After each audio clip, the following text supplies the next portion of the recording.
ঘুরতে ঘুরতে এক বাইরে পাই গেলাম বাঙালি। বাঙালি দেখলে, বিদেশের বাড়ি আসলে বাঙালি দেখলে ভাল লাগে না কি ভাই? হ্যাঁ হ্যাঁ, বাঙালি এই যে বাঙালি বাঙালি দেখলে অনেক সাব্বির ভালো ভাইরে লাগে। পাইছি, পাওয়ার পর আমার নিজের কাছে ভালো লাগতেছে।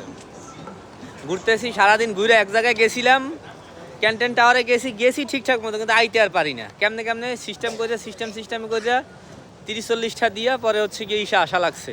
কি করা, চাইনিজ 30-40 টাকা, বাংলাদেশ চাইনিজ 30-40টা, তো চাইনিজ হিসাবে তো বাংলা হিসাব করলে কামাইবে না। পরে সেটা আপনারা গুণ দিয়ে কইবেন যে কয়টা হয় কমেন্টে। 18.5 করে 18 50 পয়সা হলে হিসাব করে পরে দেখা লাগবে। এবার আইসি চিন্তা আছে যে কালকে লাস্ট 2 দিনে কোথাও বেড়াম নয়, আশেপাশে আমু।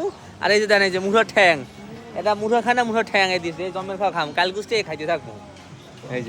এই যে ডিম পোস আছে, এটা হালাল খাবার, এটা খাওয়াই যায়, এটা হালাল আছে। ডিম পোস, এটা পিড়া, কিন্তু এমন গন্ধ, এমন বাথরুমের থেকেও ভালো। এর যা বাথরুমে যে 3-4 বার বাথরুমে গেলে যেই গন্ধ, এর থেকে এখানের গরম তো খারাপ। বাথরুমের এত তাও সহ্য করা যায়, কিন্তু এর সহ্য করার মতো না।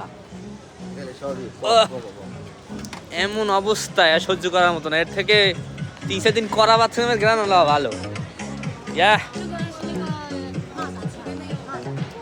স্ট্রিট ফুডের দুনিয়া আইছি, এত খাওন সব হারাম হারাম, হালাল কোনো কিছু নাই।